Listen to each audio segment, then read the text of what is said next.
hello, everyone. This is Wilson Cole, president of Adams, Evans, and Ross, backdoor hires and managing partner of ELOC Global. I am joined here with my staff attorney and lovely daughter, Samantha. How are you doing, Sam? I'm well. How are you? And doing fine, doing fine. You know, it's kind of ironic that we're having we're getting to do a video very close to one that you said, Dad, we just don't need to do.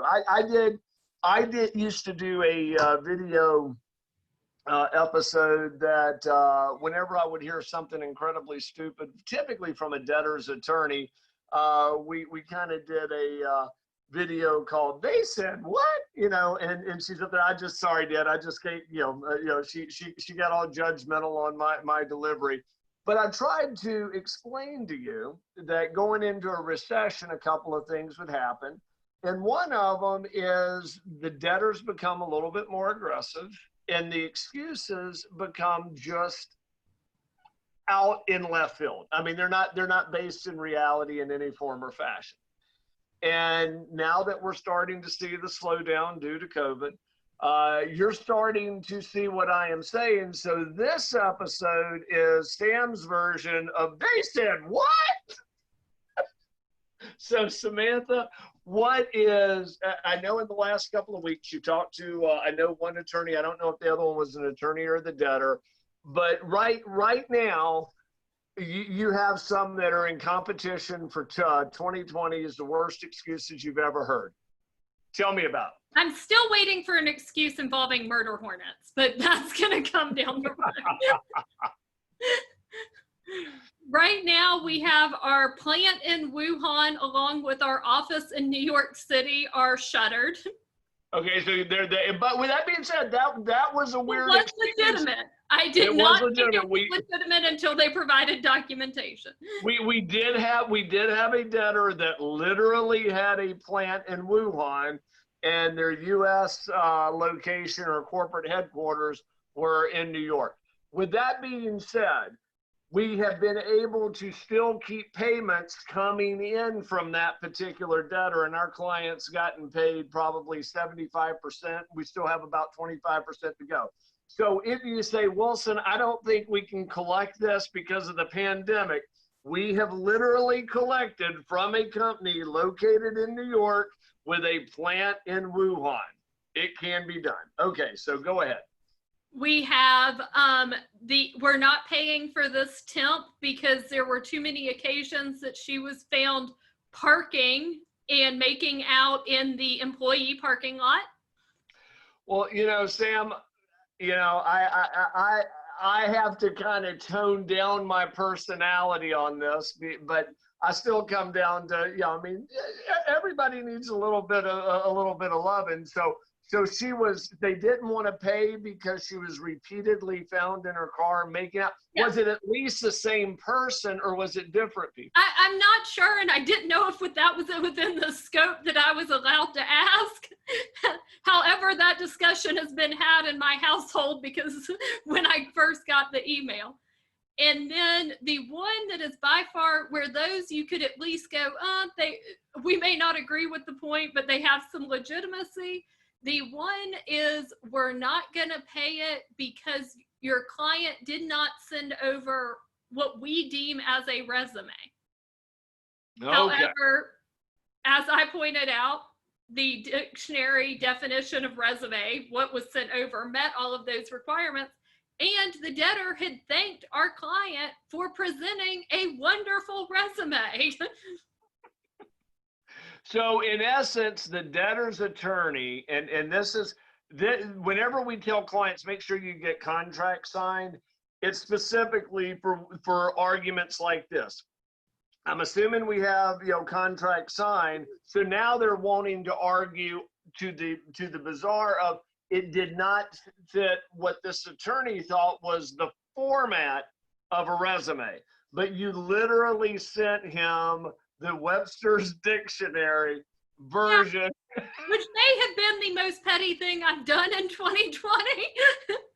But here's an interesting thing about it. And this is why whenever I tell clients, whenever you get anything from a debtor's attorney, you need, hey, if they tell you they're not going to pay you even before it gets to the attorney, you need to stop talking. Samantha and I did an episode. If you look down on the YouTube channel here, you'll see. But if the attorney calls you, you need to kill all communication, because attorneys will try to use their title, their aura, and they'll just feed this horrible line of crap that is not based in reality or fact. If you had sent that Webster's Dictionary, being you, the client, over to them, the attorney would have responded, because I've dealt with enough attorneys, as well, I understand, but there's only one attorney on the phone, so we're going to agree to disagree. But when you have an attorney that basically the state says they're equally as practice the law, and you look at it and go, okay, this is total bullshit, forgive my French, and here's the Webster's Dictionary. The attorney reached back out a few days later and wanted to resolve it. That's the difference. And so the only thing I can say is, if you're dealing with the debtor's attorney, just because they're attorney doesn't mean that they're not going to just reach for grasping at straws and give you a crappy argument. The problem is, if you don't know it's a crappy argument, you'll say something in response to it that will now be used against you. Let's assume, Samantha, we had a client that says, yeah, well, it wasn't the right kind of resume, but we were doing the best we can, or acknowledged what the attorney said of it wasn't a resume. If they just repeated it back to them, they would have damaged their case, would they not have? Oh, yeah. And that's, I think, what the attorney wanted to do, of just, well, this isn't it. And the thing that I also have is, not only can I go, yeah, we're going to agree to disagree, and here's why, and he and I are just equally as qualified. I've got the backing of, this is all I do every day, in and out. So I can sit here and give you 50 different jurisdictions rulings on what a resume is. Yep. And that is key to it. So, you know, the amusing part is, gee, it wasn't a resume. The sad part is, had a client, and I have seen this, I mean, Samantha, this company is as old as you are. No. I have seen the arguments where our clients have taken a wonderfully, perfectly good case, and when they deal with the attorney will say something so outlandish that, you know, that anyone that had the background will call him out on it, tell him it's a line of crap. But I've had a lot of clients kind of get intimidated by it, and they'll make an acknowledgement of, well, we may not have followed the letter of the agreement, when in fact they actually had.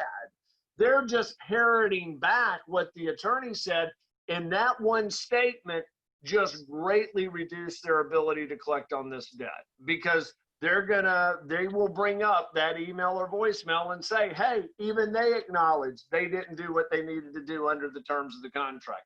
So outside of the amusement part, and I said part, not park, remember that if you're dealing with an attorney, just don't talk to them, because they will lead you down a path.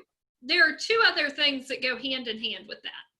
You're usually going to get the follow-up email terminating the agreement. Which happens.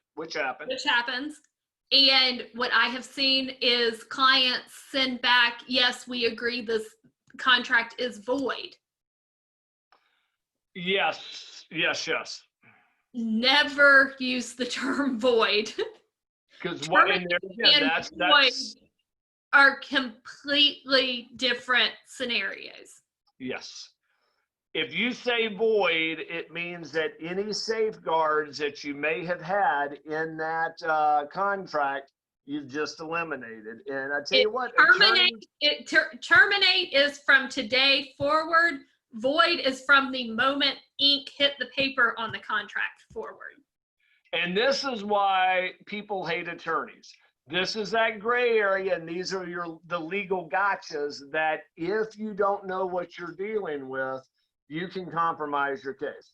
I don't care, truly, I mean, I want your business, but I don't care if a client uses us or if they use their own attorney or they use somebody else. they don't need to engage the debtor's attorney with not knowing the background, because just something that sounds benign, they will use it to keep from having to pay you. And I can't tell you, the reason a lot of people ask me, they say, Wilson, you guys, I've dealt with your company enough to know you guys have a lot of people. I mean, we've got, at any particular given point over on AER, somewhere around 25, 30 folks. It's the reason I take the initial call. And if I'm not available, Samantha takes the initial call, is specifically for issues like this. If there's an existing client, you guys get to deal with Aaron, you deal with Josh, you deal with people that will help get that information to you. But if you have a question on an account, they'll refer you back, or a possible new account, they'll refer you back over to me. If it is a new account, you will always get me or you'll get Samantha.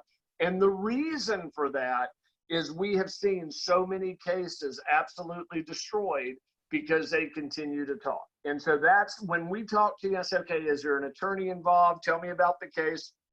I'm trying to find out if in fact we're dealing with a potential scenario like this. Samantha, I can tell you over the next 90, 120 days, a typical recession lasts about 9 to 12 months. So we're gonna have probably about 6 more months of some pretty interesting stuff, and it will get bad. But save this one, because that one could be in the running for the recession of 2020 worst excuses. But I think they will get much more bizarre, and I think they'll get much more aggressive with their delivery before this is over with, if history tells us anything. Samantha, any parting comments before we sign off and make it another call? Just whenever you get that response, and if you look at it and go, they can't be serious, don't try to argue on your own, because they're trying to lead you down a they can't be serious moment. They're trying to bait you and get you to say something. And if you are talking with the debtor's attorney, you've already made the first mistake. And there again, I have met a lot of dumb attorneys. I have met some brilliant attorneys. The problem is most business people think, well, I've been in business long enough. I know what I can do. I know what I can't do. And in some things, you're going to be absolutely right. But when it comes to getting out of a debt or paying a debt, the attorneys are going to, this is what they do for a living. They're going to be much more educated. And I still come back to my favorite class. I don't know if they still offer it when you were in there, but basically how to lie with statistics. And so attorneys, they're paid to make an argument. And they're never, one thing that I've gotten into with clients is just because an attorney's saying that's their position doesn't mean it's always right. You've got plenty of guilty people that get off on a technicality because they had a good attorney. And there's one that it's still probably too raw to talk about right now. But we had one very large account. We got all the way to where we had a judgment and we're enforcing that judgment. And our client, and we're gonna discuss it later, made a horrific mistake that wound up having that all come undone. And so that's going to be for another episode. Sam, thanks for always joining me and adding in your opinion on that. And if you heard a really bizarre excuse, go ahead and share it in the comments. If you should need us, and also subscribe to our channel. But if you should need us, call us at 800-452-5287. I'm at extension 6578. See you next week. Bye, everybody.